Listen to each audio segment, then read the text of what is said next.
You're clean, aren't you? Except for your tower. You're a tower junkie, Roland.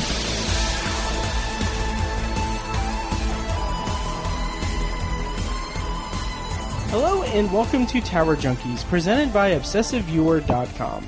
Tower Junkies is a podcast devoted to Stephen King and his magnum opus, the Dark Tower series. We discuss the themes, characters, and mythology of the series in Palaver episodes, and review the books and comic series in Kef episodes.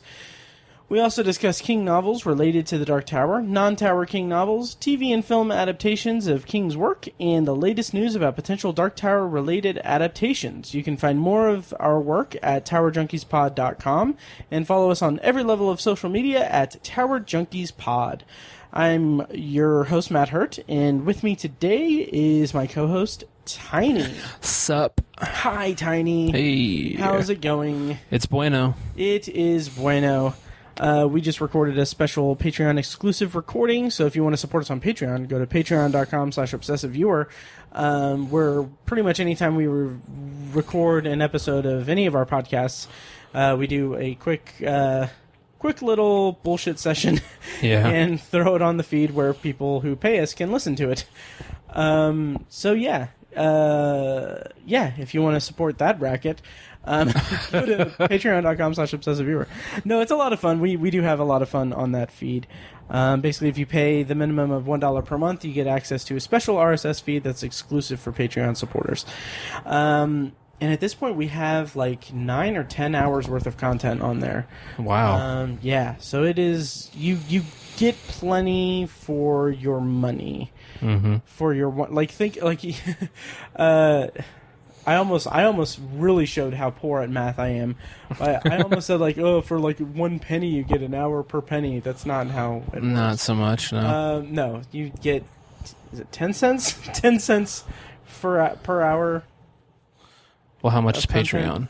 Patreon is minimum of $1 per month. Right, okay. But I mean, if you want to pay us more, please. Please do. Please do. Yeah. So anyway, today on the podcast, we have not been active on this feed for a long time. That is a true fact. Yeah, and a few reasons for that. One is we have a lot of stuff going on, both in real life and in the podcast realm. I have been really, really working hard on Anthology, my solo podcast about the Twilight Zone, to basically do double duty of a Twilight Zone episode and new Twilight Zone episode. So it's just like it's a lot of work. So this show kind of fell by the wayside. I do still need to do a Doohickey review. I owe you guys that. And then also we need to do a 2019 Pet Sematary review, which that movie is going to be hitting digital next month. Okay. I actually already have it pre-ordered on Vudu, so as soon as it hits digital, we can watch it, make notes, and then we can review it. So look for that sometime in July. Cool. Very curious to talk to you about it. Okay. Yeah. Speaking of future Stephen King movies that are coming out. Oh. You know what? I'm not going to scratch that. Oh, okay. Let's delete that. We'll save it. I'll save it for the episode. Okay. We're in the episode now, but yeah. When we talk about it in the episode. Gotcha. You'll see. Okay. Is it about a trailer? When we talk about it in the episode. Oh, nice. Yeah. Because I also have plans for... We'll talk. We'll get there. Yeah, so, we're this is basically a Stephen King news roundup episode, because over the last couple months, a lot of news has hit, and we want to kind of talk about it because we're fans of Stephen King. And before we do that, I do have a few Stephen King check-ins. Tiny, do you have any? I know you said you wanted to read The Outsider. I want to finish that. Yes. Yeah, I want to finish that. How high on, your priorities is that? I haven't started reading anything. I'm not in the middle of reading anything right now. Okay. And so I need to just crack that open and do that, because you'll see why when we talk about some of the new stuff in this episode. So yes. Yeah. Yeah, and in addition to that, I need to read Finders Keepers and End of Watch, since they kind of tie into The Outsider in some unique ways. Yeah. Yeah, and just for the foreseeable future, we're gonna have to, we're gonna live in that world, I think, according to Stephen King. Right. So we are gonna go into some. I have Stephen King check-ins. Yes, that's where we were. Mm-hmm. Okay. So Tiny, you don't have really any Stephen King check-ins, but I have some. So okay. Do you want to hear them? Please do. Okay. So first up, I finished listening to Dreamcatcher. I don't know if I really mentioned it on the pod. I don't know if that was pre the last episode or post the last episode. Okay. So I finished Dreamcatcher. That was a book that I was listening to on Audible that was just really just listening to it just to listen to it because I didn't want the baggage of like having to review it or anything. Eventually we'll get to it at some point. But oh god, we need to do Tommyknockers. Yeah. We'll get to that at some point. So, Dreamcatcher, it was fine. It was okay. King has this have you ever read the book? No, I've just seen the movie. Okay. I think we talked about this probably on the podcast, but do you remember me and you seeing the movie in theaters together? I do not. Yeah, we did have this conversation. Okay. I do remember that. It's good, good to know. I don't remember fuck all about the movie. Yeah. It just didn't register with me or leave an impression with me. The book is kind of similar in that respect. It's an interesting thing because Stephen King kind of takes this. The narrative in Dreamcatcher feels like King did his classic, set up these characters who have a close relationship with one another, put them in an abnormal or extraordinary situation, and see how they react in that playground. He started with that, and then within a third to halfway through the book, it feels like he was like, I'm not really feeling this. Let's just switch it entirely to something completely different. And then he introduces military characters, and it was just it was kind of jarring. The original character still factored in, but it was it was just bizarre, just a bizarre switch. The movie's pretty bizarre. Yeah. Yeah. Yeah, because Morgan Freeman played the military guy. Yeah. Do you remember anything about the character? Not really. Okay, because I think that he plays this. In the book, he's called he has fashioned himself with the name Kurtz, as an homage to Colonel Kurtz. Gotcha. In Apocalypse Now, but he's this crazy very temperamental person, and as I'm listening to the audiobook, I'm I don't picture Morgan Freeman as that. I don't picture that. I don't picture him selling that particular one. So I wonder if the movie altered it. I think there were two military guys. Okay. And Morgan Freeman was one. I can't remember who the other guy was. I'm gonna actually look it up real quick because that is interesting. But I might be wrong. It's been a year since I've seen it, so. Yeah, really, when it comes down to it, the movie's about aliens that cause people to shit out their aliens, or something. Right, something like that. Yeah. Yeah. I like the cast. Damian Lewis and jeez. What's his name? The guy from Mallrats. Oh, Jason Lee. Jason Lee, thank you. Yeah, Morgan Freeman plays Curtis or Kurtz. So he is that guy. Okay. Thomas Jane's in it. Jason Lee. Jane. Lewis. Timothy Oliphant. Tom Sizemore. Tom Sizemore is who I was thinking of as the other military guy. Oh, okay, yeah. That's so interesting because, man, okay. He'd be a good crazy Kurtz kind of guy. But I think his character is the guy who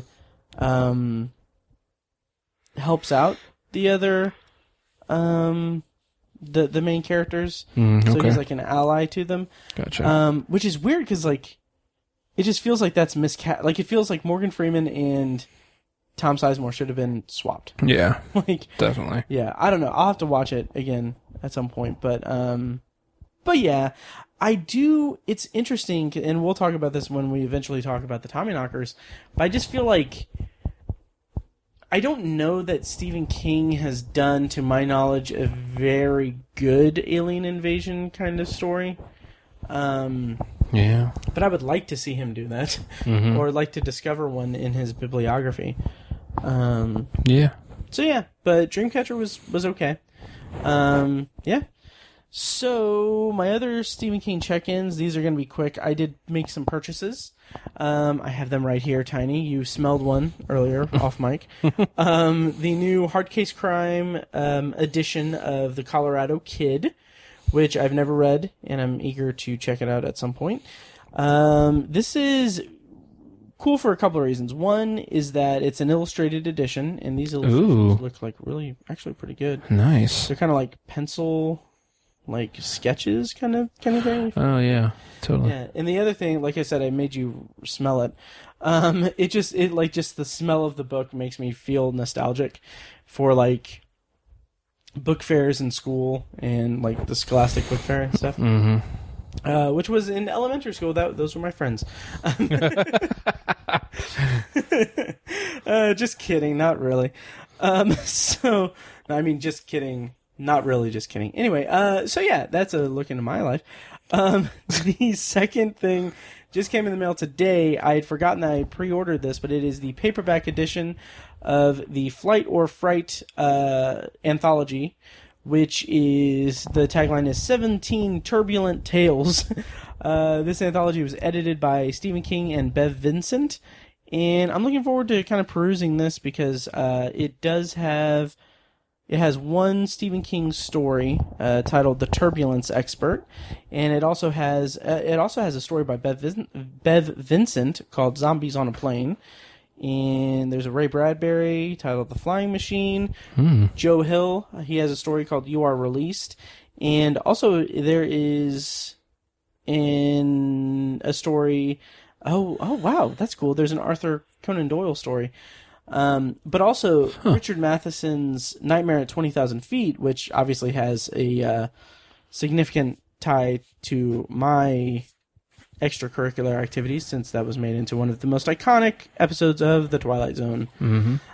Which is interesting, and that can kind of, if you'll allow me a small tangent, Tiny, I listened to Nightmare at 20,000 Feet at work today on Audible. It was the first time I listened or read to any Richard Matheson writing. And the collection that I have on Audible of his short stories it's just titled Nightmare 20,000 Feet and Other Short Stories, but it has an introduction from Stephen King.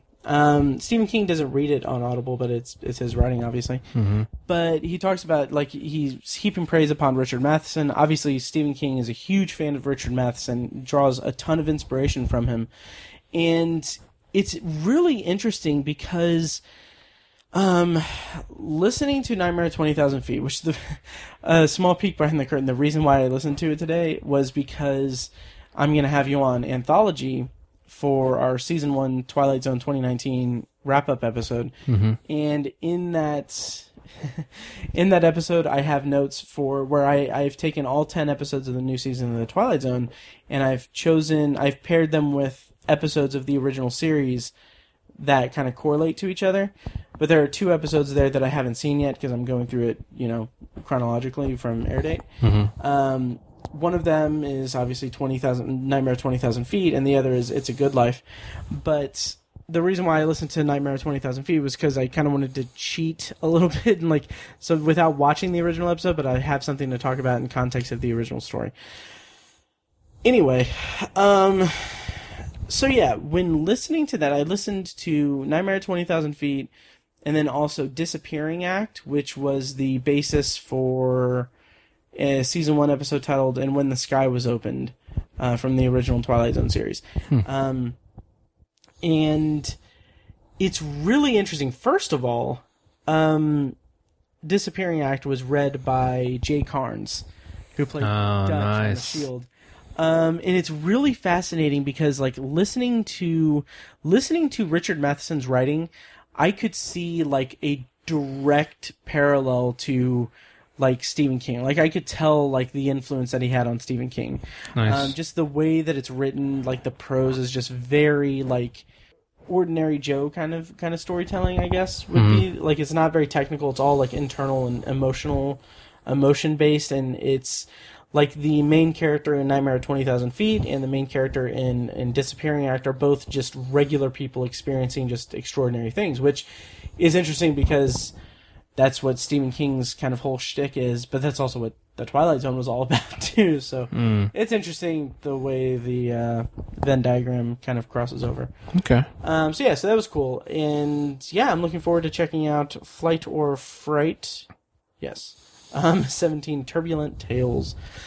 Have you read any of Richard Matheson? Or I haven't. Did he also write, like, the Omega Man? Is that Matheson? Yes. Yeah. Yep. I Am Legend. I Am Legend, yeah. Yeah, I Am Legend.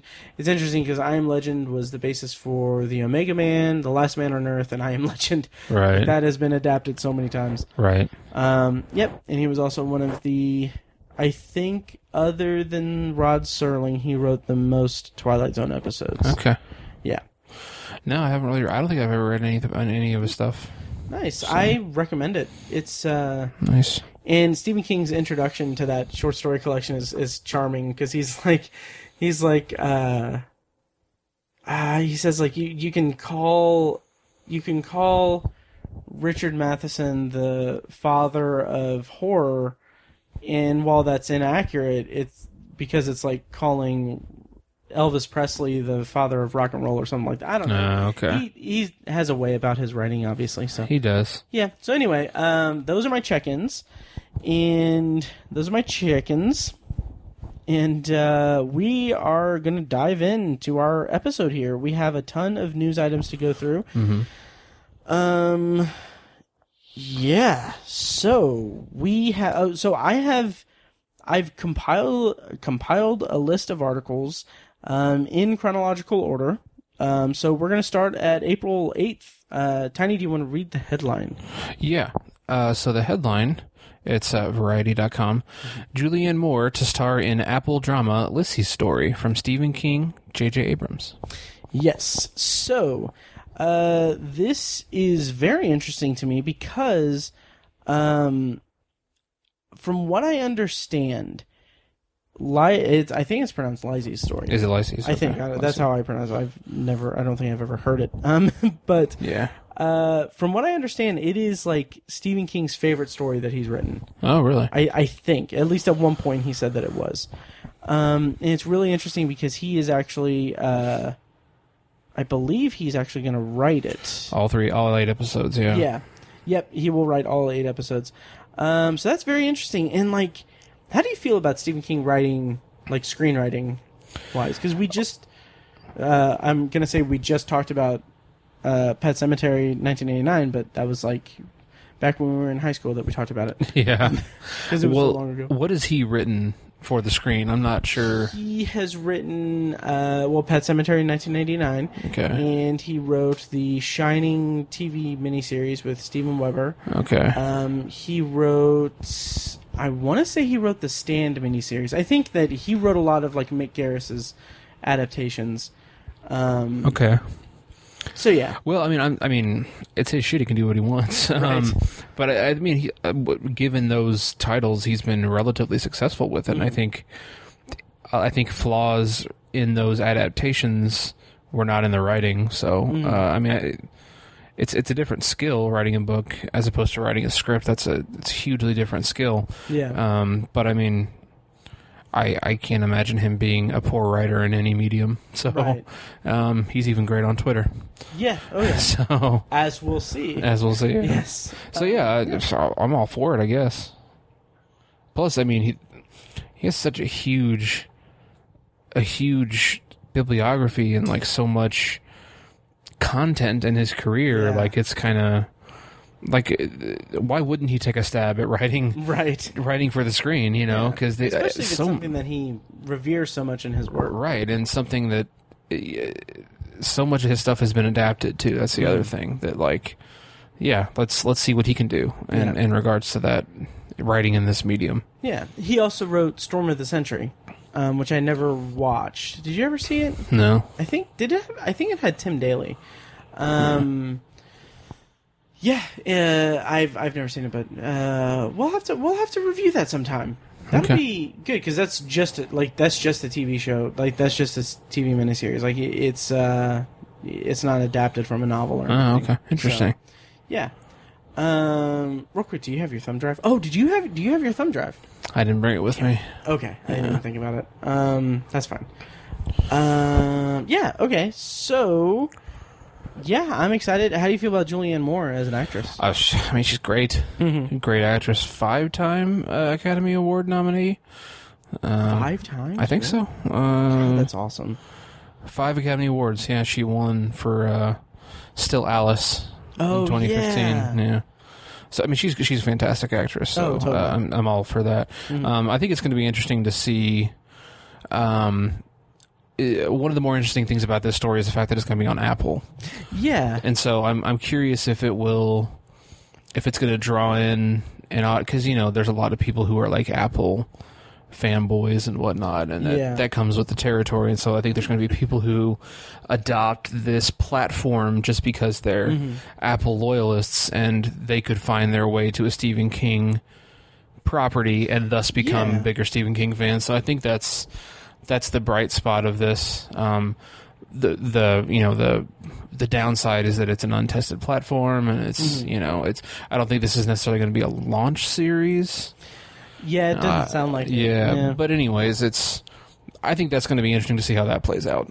I agree, and I'm excited to hear about people bitching about having to get another streaming service. Yeah. As I have been very privy to with Anthology with right. Twilight Zone on CBS All Access. But yeah, I'm excited, and as regarding the casting, it's interesting because this will be her first leading TV role in her entire career, right? Which is awesome. It's like I always say, Tiny, the Julianne Moore the merrier. So. I'm very eager about that. Yeah. Shall we move on to the next one? Yes, please. Okay, so this article comes from April 10th, 2019. Castle Rock. Paul Sparks to star in season 2 of Hulu series in Recasting. So when we had our episode about the casting announcements for season 2 of Castle Rock, it was announced that Garrett Hedlund was going to be playing the role of Ace. Ace Merrill. Yeah.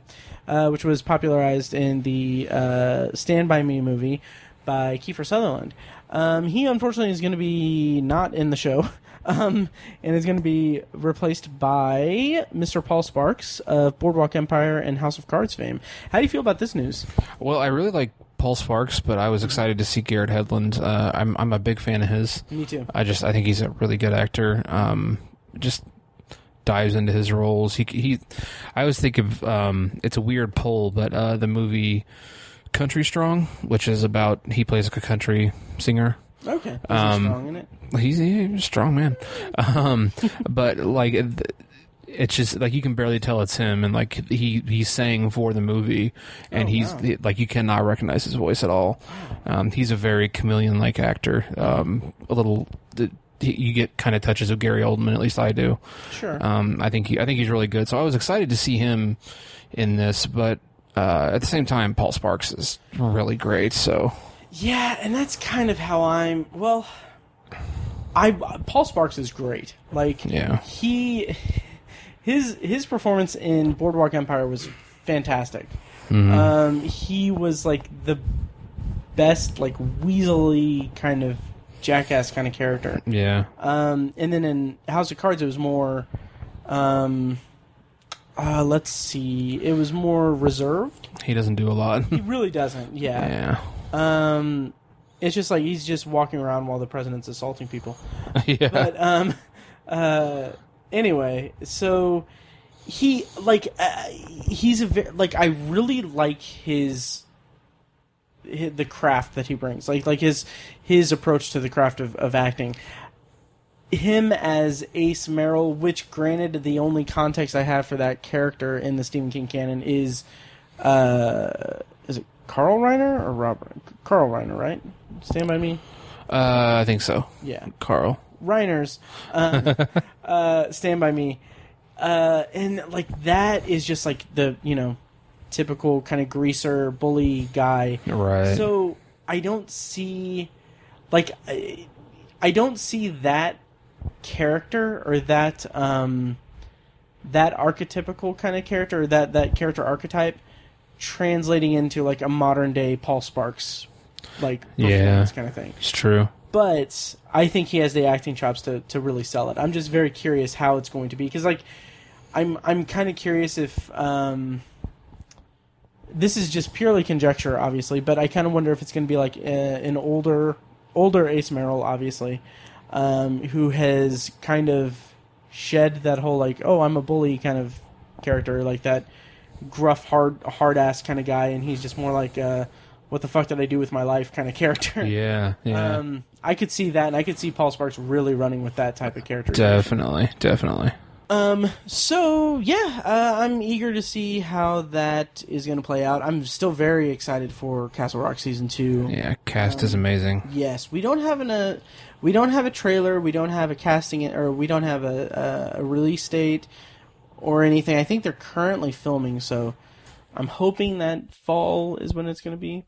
Yeah. But I'm really hoping that we can, like, buckle down and, like get those, like, out. Me too. Yeah. Yeah. So I'm excited for that. Yeah. Anything else on Paul Sparks? No. Okay, cool. What's the next article? Up next from ComingSoon.net, Game of Thrones Jerome Flynn to star in Amazon's Dark Tower series. Yeah. Yeah. This article was from a certain date. It was April 22nd. There you go. So yeah, Jerome Flynn from Game of Thrones as Bronn, and from the 90s as Robson and Jerome. Which, by the way, we had a listener on, I think it was Obsessive Viewer, comment on how like he lives in the UK, and he's like he'd mentioned that his mom was like in love with Robson and Jerome. Oh my god! And like apparently like that it was like they were like really like they were like the hot kind of pop sensation or crooners, I guess, or whatever. Wow. Of the 90s. So that's funny. Yeah, it's so strange. But yeah, so there's no confirmation on like what character he's playing. He just said in an interview that he has always wanted to play a cowboy, and now he's having that chance with the Dark Tower. So that's cool. Dark Tower is currently filming in Croatia, or may have finished filming at this point, but yeah. There was, did you see, I didn't put it in the thing, but there was set photos leaked. Yeah. I saw, there was only like 2 of them, right? Yeah, there was like 2. Yeah. It was like on a Croatian website, so it was like all, like there was no, nothing in English on the article, so, but you could see like Jerome Flynn. Yeah. I think it's great casting again. He, especially if he's playing, one of the villainous characters, the antagonists. He's big coffin hunter. Yeah, one of the big coffin hunters, something like that. He's just perfect for one of those roles. Totally. Yeah. Yeah, and I don't know. I'm excited. I'm just excited. Yeah, I'm cautiously excited, and I'm gonna jump ahead a little bit because I didn't put this link necessarily in the. Well, I did put the link in it. I don't know. Anyway, so Ron Howard admits mistakes in Dark Tower adaptation. Let's jump down to that. That's from May 31st. Yeah. So what do you make of this? I think he couldn't not admit that there were mistakes made, basically. He was pretty diplomatic about it, though. Yeah. But it was kind of strange that he said it should have been like horror, which I thought, oh, okay. I think it has some elements of that, but I feel like it's mostly just an adventure story. Like, I feel like horror is really on the back burner with the Dark Tower. It's a bit reductive. Yeah. It is. Yeah, and I agree with that, and I also agree that it should have had at least some horror in it. I could see it being, and that okay. This whole I don't understand how, like, the film industry views creative, like adaptations like that, because I don't know. I'm gonna struggle here, but as consumers of this type of media, as readers of the books and people who love the world of Midworld and the universe that the multiverse that Stephen King has created, we have an intimate understanding of like what it is tonally. Yeah. And what I don't understand is how that can be, I don't know if I'd say misinterpreted, but misused in any type of adaptation. Like, it's just because, like he says, his quote is, "I think it should have been horror." And I think, I think it should have been horror. I think that it landed in a place both in our minds and the studios. And I think that answers the question I'm about to pose. That it could be PG-13 and sort of a boy's adventure. I really think we made a mistake. I'm not sure we could have made this movie, but I think if we could have made a darker, more hard-boiled look and make it the gunslinger's character study more than Jake, I think in retrospect that would have been more exciting. We've always felt like we were kind of holding back something, and I think at the end of the day, it was that. And yeah, no shit. Yeah, exactly. And hindsight's 20/20, right? But also, it's like you have decades worth of material, and a concluded story from beginning to end with clearly defined character traits and character arcs and everything, but you still chose to make it about Jake. Right. I don't know. It's just kind of weird, but I think it's the studio. I think it's studio interference that they like, because you don't like Ron Howard has said that he is a fan of The Dark Tower. That's what attracted him to the project. He's read the books and everything. Studio heads, studio executives, the people fronting the bill for the project, haven't. They don't understand. They just look at it as like, oh, Stephen King. Okay, well, how are we going to adapt this? Or how are you going to adapt this? What if you make it more accessible and everything? And that is just completely, changing the tone of the entire project and the entire everything. Yeah, Stephen King's not about accessibility. Exactly. Never has been. Yeah. However, I am so enamored with Glenn Mazzara. Because he retweeted this article, and as you know, he is the showrunner of the Dark Tower series for Amazon. Yeah. Which I hope that we get an announcement that at least the pilot was completed, or we get hopefully it gets picked up to a series. But he retweeted this article, and all he said was, "I got your horror for you." Implying that his series is going to be more horror based. Okay. Which is cool. I'm game. Yeah, me too. Yeah. He also said there's a quote from Ron Howard further in the article about how he think it could have been better to tackle it straight on as television. Yes. Which is something that I've always contended regarding this series, regarding the Dark Tower, is it needs to be on TV. Yeah. I don't think a movie.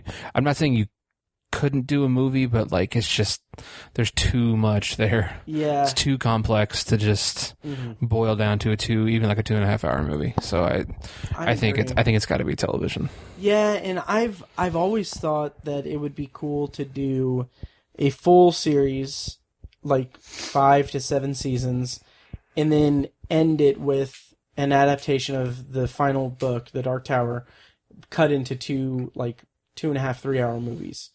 I think that would be an ideal kind of adaptation, because that would give it the gravitas that it deserves. But also, it's just, I don't know that it's even though it was planned in a similar fashion, I don't think this multi-platform kind of storytelling is something that audiences are gonna really gravitate to. Yeah. I think maybe Game of Thrones could have pulled it off if they went that route. Just because it's a global phenomenon. Right. But like with something like the Dark Tower, which as much as I would love for it to be a global phenomenon, I don't think it's ever going to be a global phenomenon. Yeah. Well, and my point to that is look how far television has come, even over the last 10 years. Mm-hmm. If you watch that Game of Thrones documentary, oh yeah, holy shit, the production value of that show is just unbelievable, and the scale of that show was massive. Granted, it's kind of the biggest TV show in the world, so it sort of commands that kind of attention and that kind of finance, right. for lack of a better word. So that's it's a bit of an anomaly in that respect. But even still, there's so many shows out there that are just grandiosity is not a problem on television, right. and not anymore. Yeah. In my opinion, you can do fantasy, you can do epic shit on TV now. Yeah, and it's not even just Game of Thrones really these days, because like, and granted this is in direct response to Game of Thrones, but like Amazon, they're prepping Lord of the Rings. Right. And they spent millions, I think millions. Yeah. I almost want to say billions, but that doesn't sound right. They spent an exorbitant amount of money on just the rights to Lord of the Rings. Right. And they're clearly going to pump as much money as they can into this. And because Jeff Bezos wanted the next Game of Thrones, or their own Game of Thrones. Mm-hmm. And I think that they really have a chance of doing that. Like, I really think that the Lord of the Rings show could be the next kind of cultural phenomenon, maybe. Yeah. But hopefully, and hopefully they, program the Dark Tower near it so that it can catch some of its. That'd be nice. Yeah. Some of its momentum. Some of its leftovers. Yeah. Yeah. So I agree. Anything else on this piece of news? No. Okay, so this one will be pretty quick because I don't think we've read the original, but from May 1st, Richard Skizmar's sequel, Gwendy's Magic Feather, returns to Stephen King's Castle Rock. So, a year or two ago, King and author Richard Skizmar wrote a novella, I think, called Gwendy's Button Box, which was set in Castle Rock, and I don't know anything about the plot. But, so now, Richard Skizmar is going solo, and he is returning to Castle Rock with the sequel to it called Gwendy's Magic Feather. Did you ever read Gwendy's Button Box? No, I hadn't even heard of it. Okay, interesting. Sounds cool, though, I mean... Yeah. According to this article, the story was set in 1974. It's like before all of the other Castle Rock stories, I think. Yeah, yep. Before, like, The Dead Zone, Cujo, right. Dark Half, Needful Things. I really need to read Dark Half. We should really concentrate on Castle Rock stuff, too. We should, yeah. Yeah. We're kind of flying by the seat of our pants here, guys. Yeah. So, yeah, and I believe that this novel, Gwendy's Magic Feather, is going to be a full-length novel. Okay.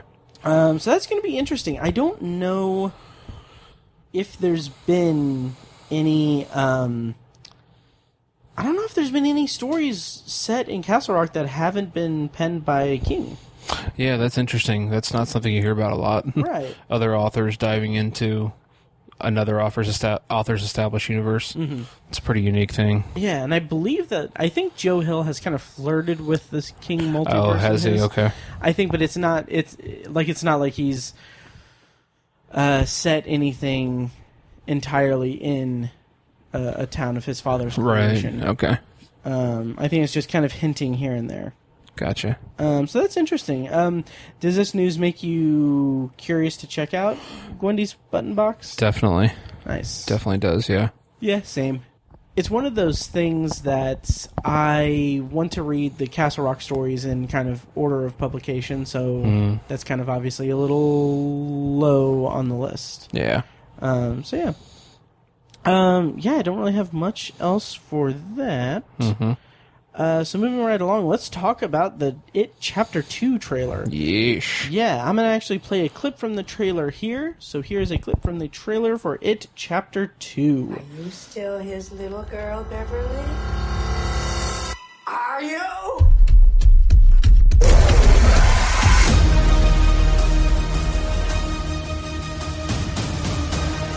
This meeting of the Losers Club has officially begun. We can do this, but we have to stick together.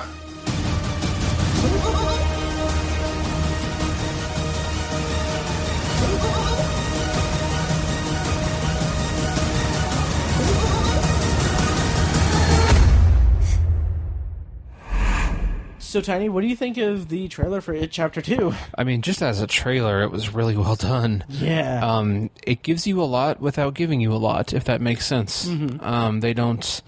There's a lot of snaps, just screenshots and snaps that don't give away tons of the plot, and we don't get an overabundance of Pennywise or anything. Yeah.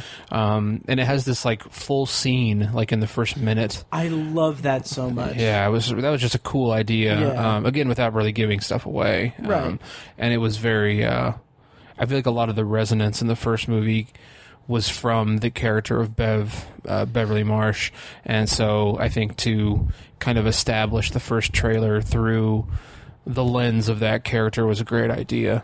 And I love Jessica Chastain.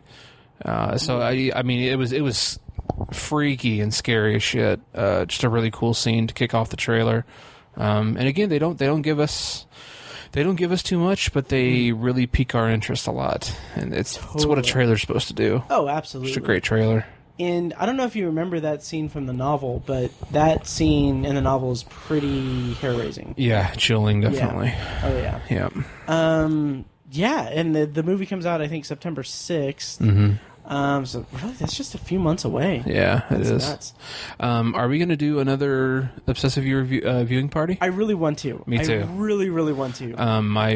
My wife's work friend who was at the first one, yeah. Anna, she asked if we were going to do another one. I was like, I'm going to try to put something in Matt's ear and see if we can do it again, because I think I want to. I definitely want to. That was fun. That was a lot of fun. And I want to get a recreation of the podcast adventure we had with Tony and Matt and Draco. That'd be great.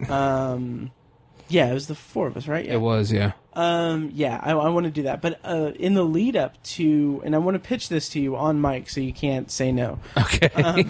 But I think it would be fun if in the lead up to the movie, like, because I think it would be fun for us to do an episode of the podcast that's just a commentary track for the first movie.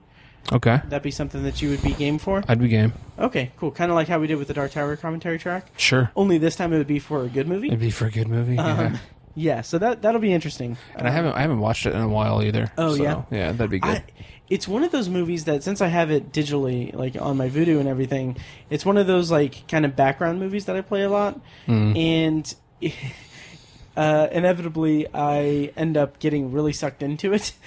So, and it's just, there's so many just beautiful moments in it, like just outside of the horror element of it, like the scene where they're at the quarry, their quarry. And they're swimming and everything. It's just like them being kids, and the score in that moment is really beautiful. And it's just, and we get the turtle reference too, which is a nice like nod. Do you think not without going to spoilers, obviously? Do you think they'll get like super metaphysical and stuff in the sequel? I don't know. I think that part of the novel is it would just be visually so challenging to achieve that I'm not sure what level they're going to go to.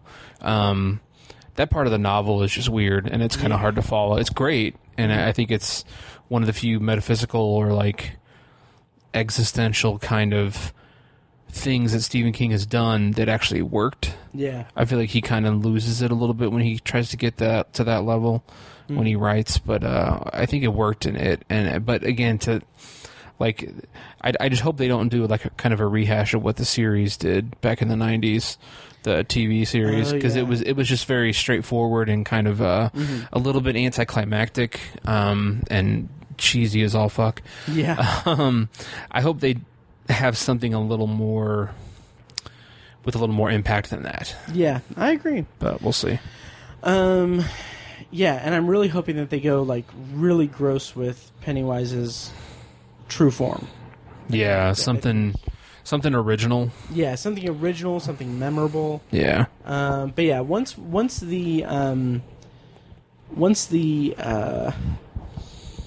tickets go on sale, I'll put something in the Facebook group for Obsessive Viewer. Totes. Yeah.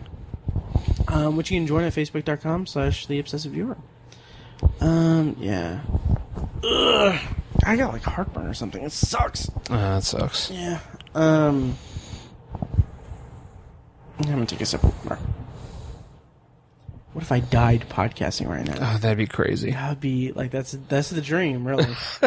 It's really it's really funny. I saw a headline that's like science says that like leading climate change researchers have said that 2050 is like could be the end of our civilization as we know it. Yeah. Yeah, and like, I was like, I read that. My immediate thought was like, what the fuck have I been doing with this podcasting? So like this renders my podcasting pointless. This is my legacy. Right. Yeah, next news item is from May 13th. HBO's 2020 preview includes first look at Stephen King adaptation The Outsider, which stars Ben Mendelsohn and oh my god, Jason Bateman. Yeah, so it's a very like we don't see anything. We just see like a quick snippet, and that's it. But how do you feel about this adaptation? I mean, I like the people involved. I guess Jason Bateman just doesn't have a life. With Ozark, which is highly successful and really freaking good. Yeah. And then taking on a whole nother miniseries like this. Right. I don't know if he has a movie coming out or anything, but yeah, he just works really hard because I think he's producing. I know he's directing some of it. I believe so. Yeah, he's executive producing and starring and directing some of it. So yeah, he's got a full plate there, and he does the same thing with Ozark. So that's right. I think he actually writes some of it too. I can't remember, but yeah, just a really busy guy. But I really enjoy him in a dramatic setting. I think he's a great dramatic actor who's famous for comedy. Mm-hmm. So and then Ben Mendelsohn is great. Oh yeah, I love Ben Mendelsohn. So he could not have hit it more out of the park. I'm not even sure who he's playing.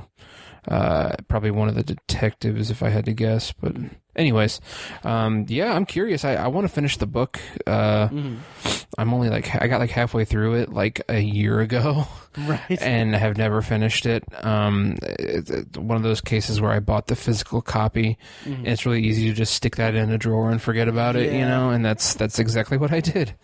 But yeah, I was enjoying the first half of it.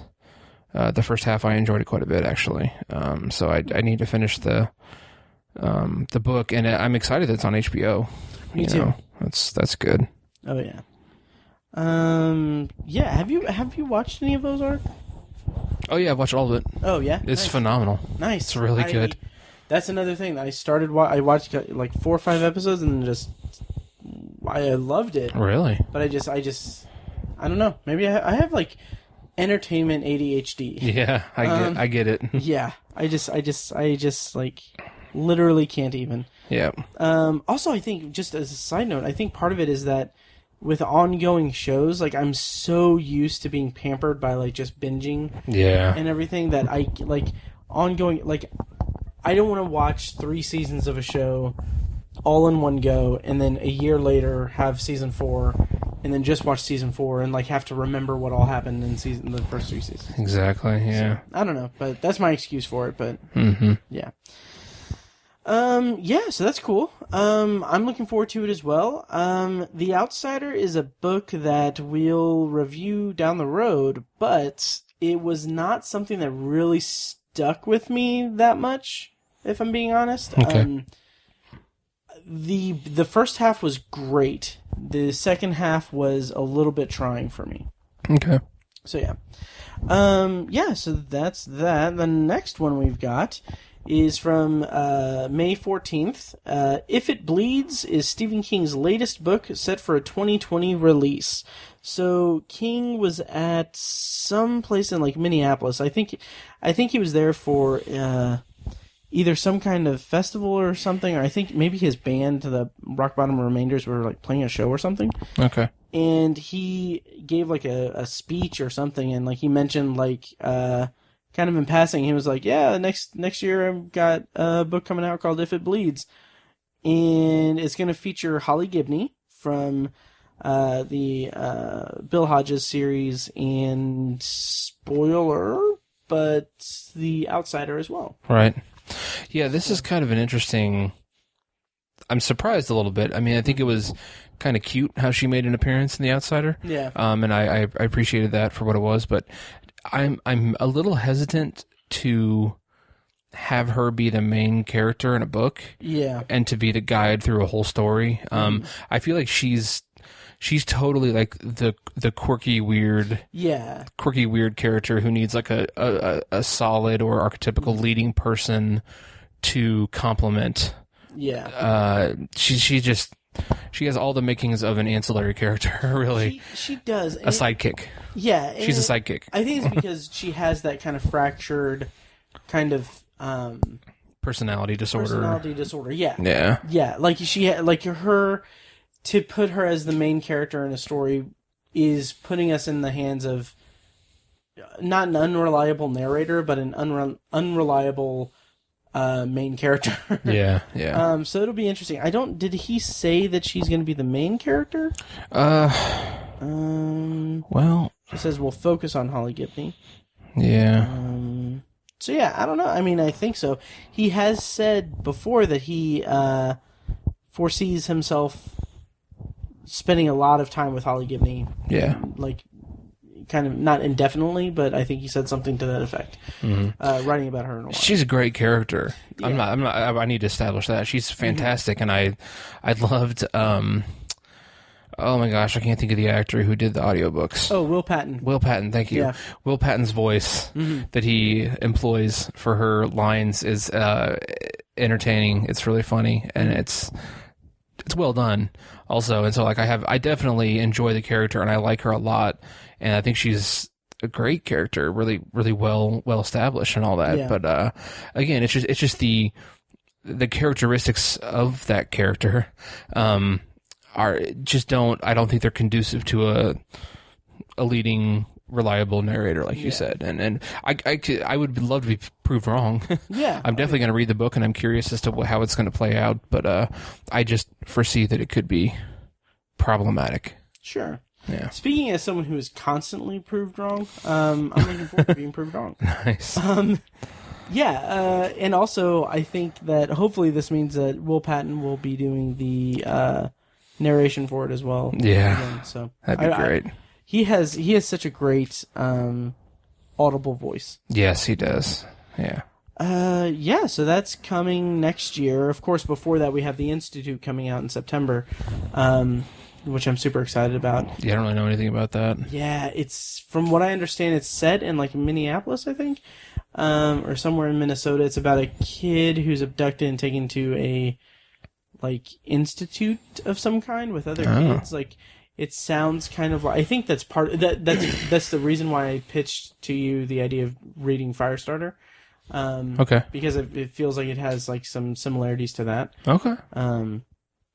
So yeah, I do think that before September you should re-up Audible so that you can get that. I should. Yeah.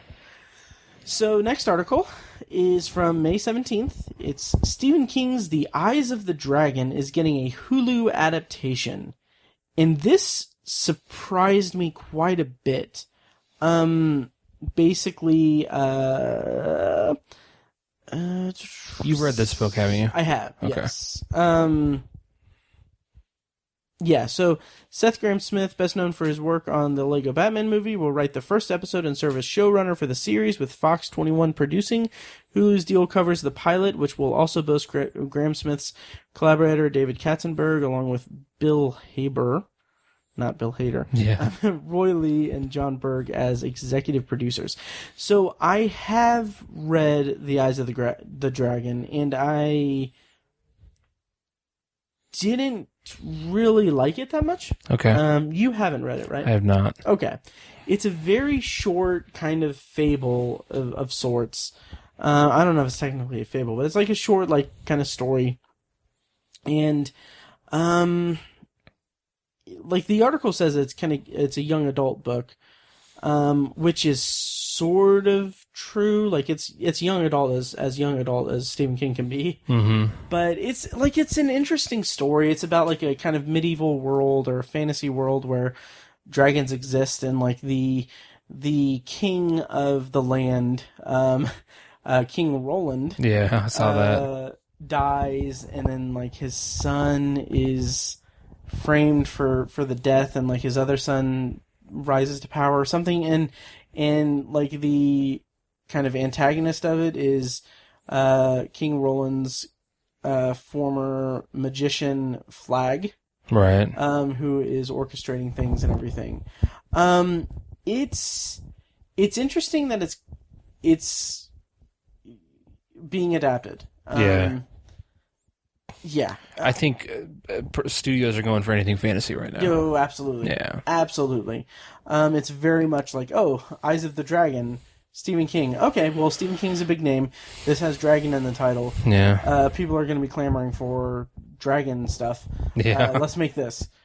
And I get it. Like, that's fine. I did post that, like, my issues with The Eyes of the Dragon is really in the way that King wrote it, because I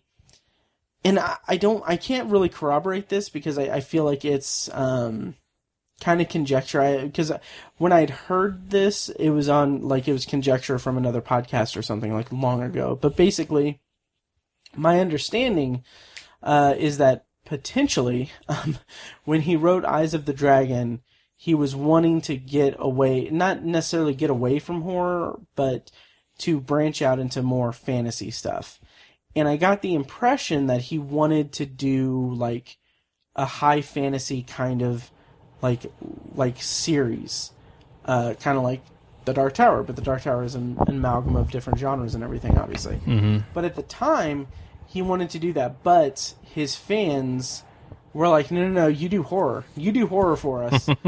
And the backlash caused him to, and again, conjecture, not confirmed anything, but people have posited, I'll say it that way, that the reason that he wrote Misery was because of the backlash to Eyes of the Dragon. Okay. Because, obviously, Misery is about a writer who wants to branch out into something else, but his number one fan wants him to stick with what he does successfully. Right.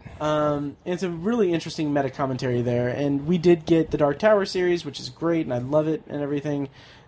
So I'm kind of glad that he, I'm glad how his career ended up. Yeah.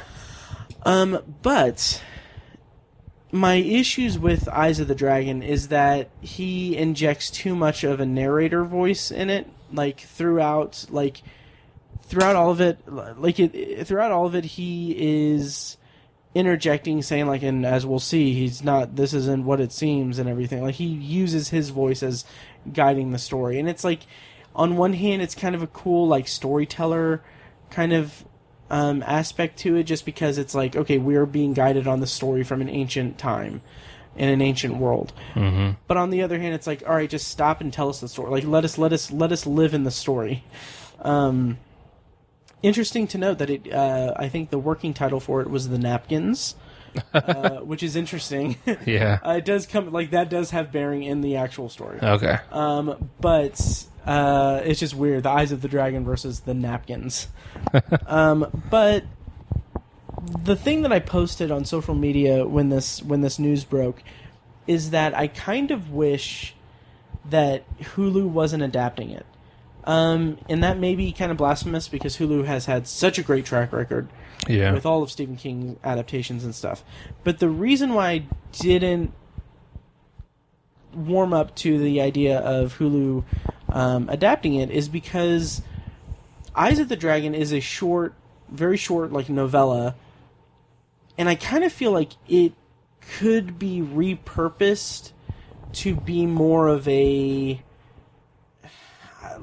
I feel like if Amazon had grabbed it, they could have made a short, even just a short film adapting it and have it tie into the Dark Tower TV show. Okay. Have it be expanding the universe of the Dark Tower, repurpose Eyes of the Dragon for a Dark Tower world.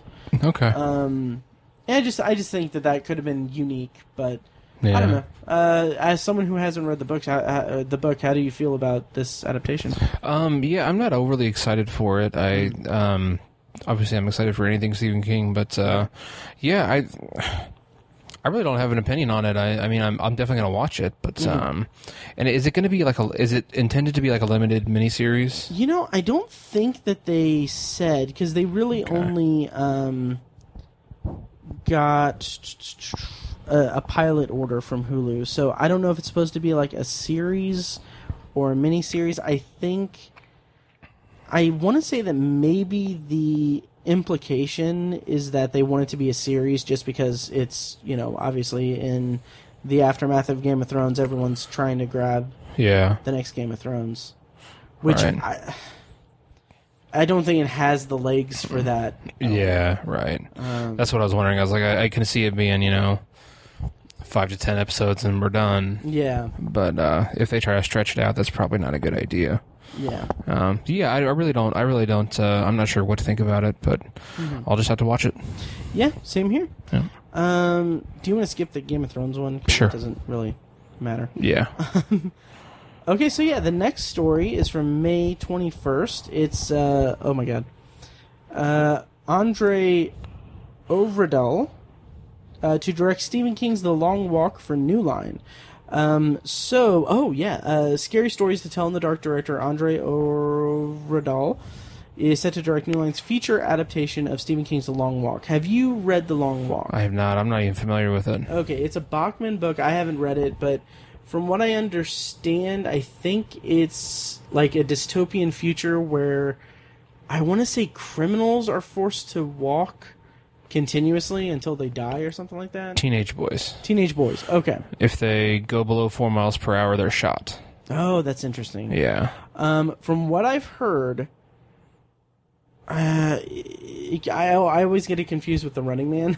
Yeah. But I think The Long Walk has, around the Stephen King community, I think it's revered as being a beautifully told story. Okay. So that's a project that we'll have to do, is the Bachman books. Totally, yeah. But yeah, so it's going to be adapted into a movie. How do you feel about that? I'm curious to see it play out. Young adults kind of, or dystopian kind of things are big right now, which is mentioned in the article, like Hunger Games and Maze Runner and stuff like that, and it sort of has a similar theme to that, I think. So, I mean, and those movies were okay. Yeah, and I kind of feel like maybe the tide is changing a little bit. Because, I think about, last year, that Mortal Engines movie came out. Yeah, Jesus. That movie. Yeah, did you watch it? I did. I did too. Do you remember anything about it? Sorta. I fell asleep for a little bit of it. Yep. And I feel like I didn't really miss much. Yep. Really dumb. Yeah. And just also just a premise that I just couldn't buy. Yeah, true. I couldn't buy that premise. Yeah. Yeah. I had a terrible theater experience, but... Oh, did you? Yeah, it was that time that I talked about on Obsessive Viewer where these two women... it was me, two women, and a man, and that's all that was in the theater. Mm-hmm. These two women chose the seats that were directly next to mine. Right. They eventually moved down the aisle, but they kept talking and getting up, walking out, coming back in. Ugh. They were probably in the theater for the same amount of the movie as I retained from it, because it's such a boring kind of nothing movie. Yeah. So yeah. Anyway, I'm kind of curious. I wonder if it's going to take a young adult. Just because the fact that it's teenagers. Yeah. At least maybe they'll change it for the movie. I don't know, but it's an interesting concept, and I kind of want to read the book before it comes out. Oh, me too. But yeah, it sounds cool. Yeah. Speaking of which, do you think, or I don't know, is there going to be an It Chapter 2 tie-in edition paperback? Oh, I don't know. Let me look that up.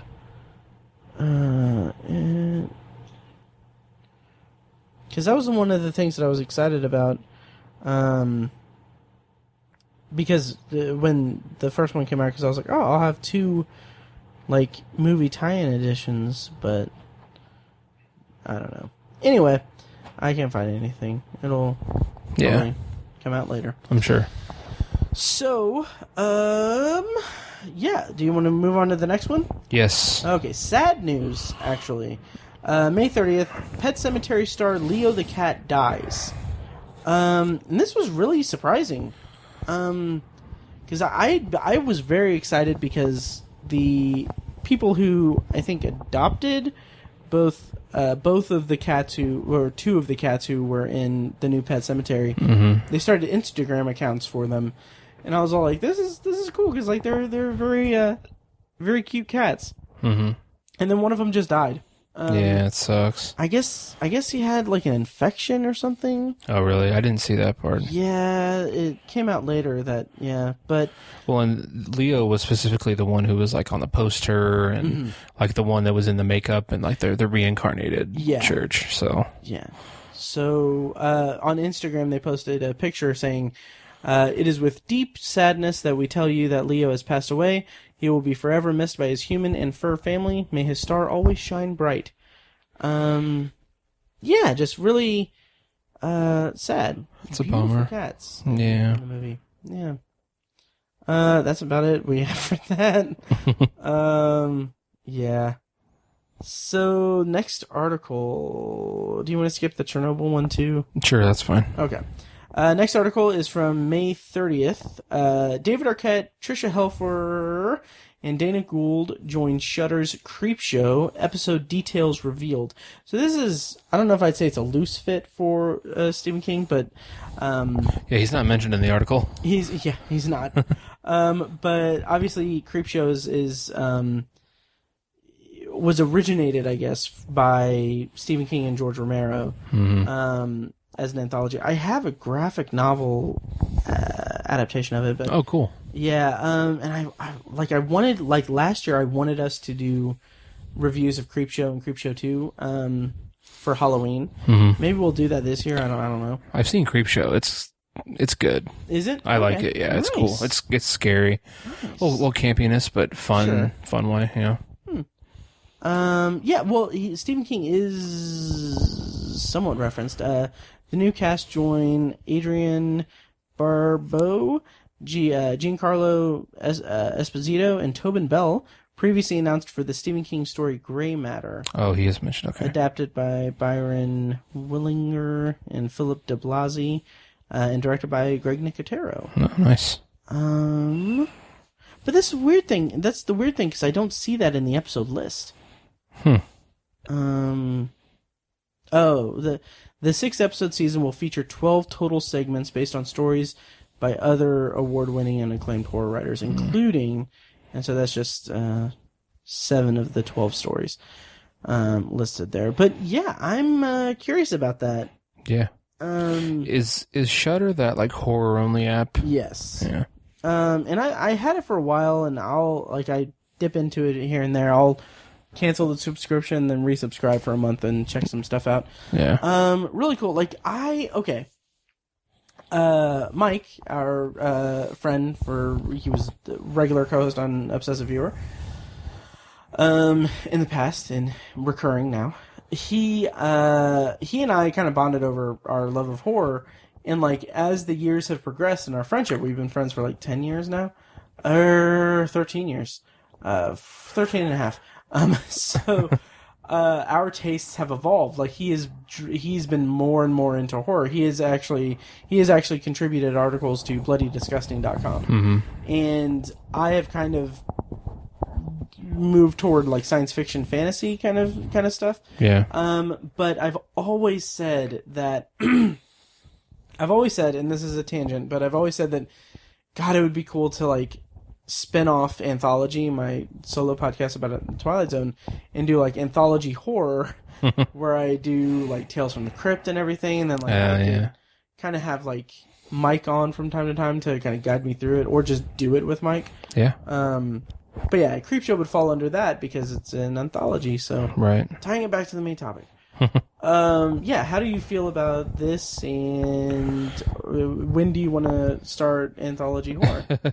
I'm definitely interested in it, especially because of all the names involved. A lot of great casting, and the people involved, Greg Nicotero and all that. A lot of great names.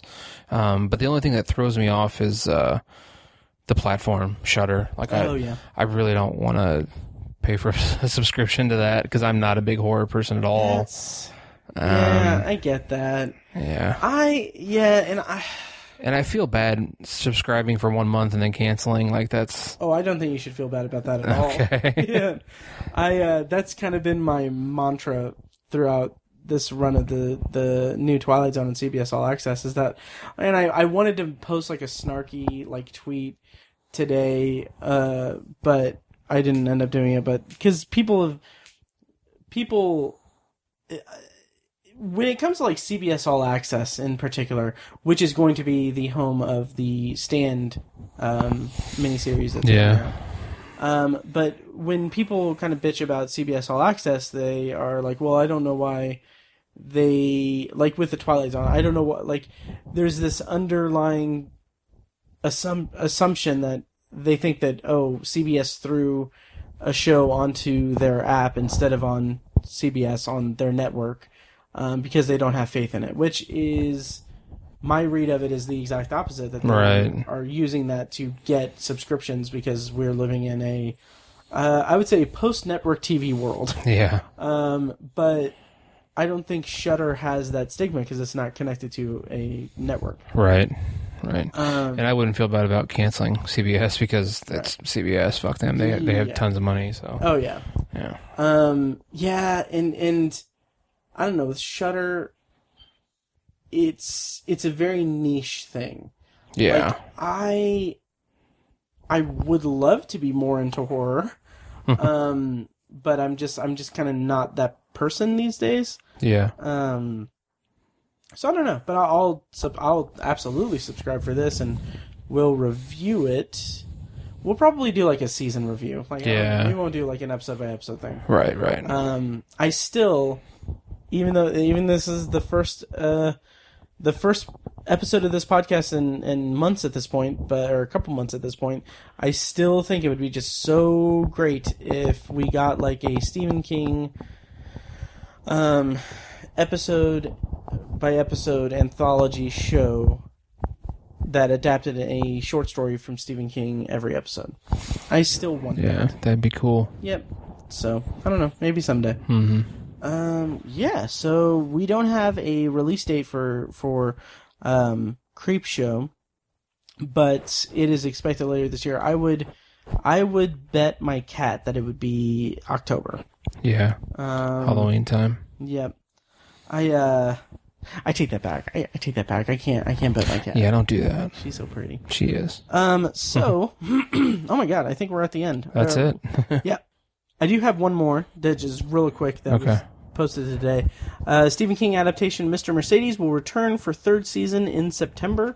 That third season is going to start September 10th on Audience TV or whatever, which I don't know how. Is that the network? Is that the network it's been on the whole time? Yeah. Okay. And so like, yeah, I don't know what that is. I don't know what it is. I can't access it. Like, if they had an app, like, that's the thing. If they had like an app or a subscription thing, I would check it out for that. Like, I would be fine with paying like $10 to get access to it. Yeah. So that we could record. I wonder if it's like a basic cable channel.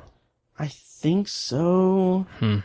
But yeah, so that's the third season. I don't know how the show has been structured, because I would imagine that maybe season 1 is Mr. Mercedes, season 2 is Finders Keepers, season 3 is End of Watch, maybe. But yeah, I don't know. We'll get our hands on it, and we'll have to review it once we do the Bill Hodges trilogy. Sure. So yeah, on that note, let's talk about what's to come. I am going to get that freaking Doomickey review reviewed and posted. We're going to do Pet Sematary 2019 when it hits VOD here in the coming weeks.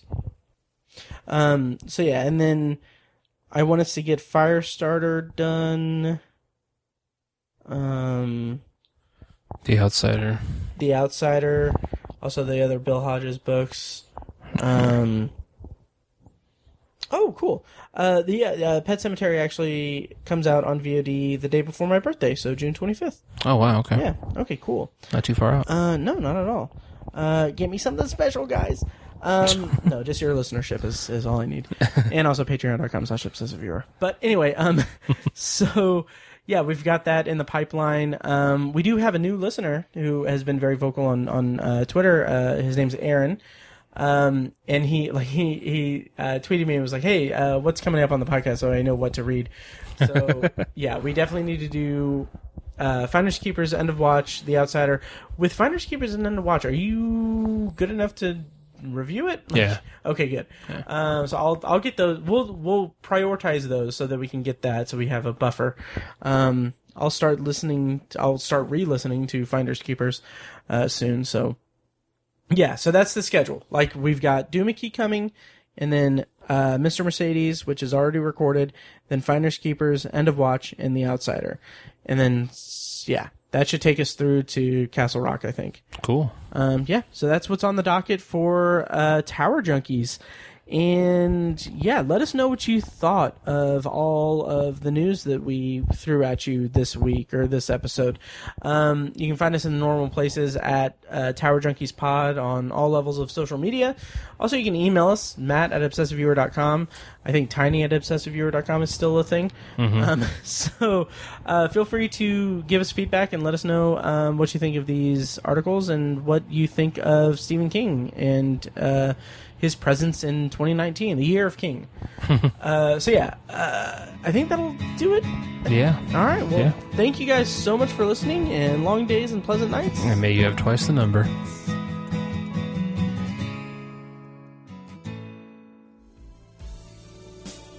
Tower Junkies is edited and produced by Matt Hurt and presented by ObsessiveViewer.com. For a full archive of our episodes, go to towerjunkiespod.com/archive. You can also like our Facebook page at facebook.com/towerjunkiespod and follow us on Twitter at towerjunkiespod. If you enjoy the show, please take a couple minutes to leave us a rating and a quick review on Apple Podcasts. This is the easiest way to support what we do, and all it costs is just a little bit of your time. If you'd like to donate to the podcast, you can make a PayPal donation at towerjunkiespod.com/donate or support us on Patreon for recurring donations and access to commentary tracks and B-roll audio recorded exclusively for patrons at patreon.com/obsessiveviewer. Every donation goes toward paying the fees to keep the podcast running and is greatly appreciated. For official Obsessive Viewer merch, including shirts, mugs, phone cases, and more, visit our TeePublic store. You can find a link to the store in the show notes of this episode and at obsessiveviewer.com/donate. Or you can simply search for Obsessive Viewer at teepublic.com. For information about our annual live event showcasing short horror films from local filmmakers, check out shocktoberinirvington.com. And for an archive of all our events, as well as news about potential future events, head over to obsessiveviewer.com/live. For more podcast content, you can find our flagship movie and TV review and discussion show, The Obsessive Viewer Podcast, at obsessiveviewer.com and on Twitter at obsessiveviewer. You can also find Anthology, Matt's solo podcast covering The Twilight Zone, and other classic and contemporary science fiction anthology TV shows at anthologypod.com and OV Anthology Pod on Twitter. And finally, check out The Secular Perspective, Tiny's side project podcast, which tackles current events and life's big questions from the perspective of secular hosts Chad and Amanda at thesecularperspective.com. Music for the podcast is provided with permission from Fingers T on YouTube. Additional bumper music is provided courtesy of As Good As It Gets, which can be found at facebook.com/asgoodasitgetsband. Thank you so much for listening. Long days and pleasant nights.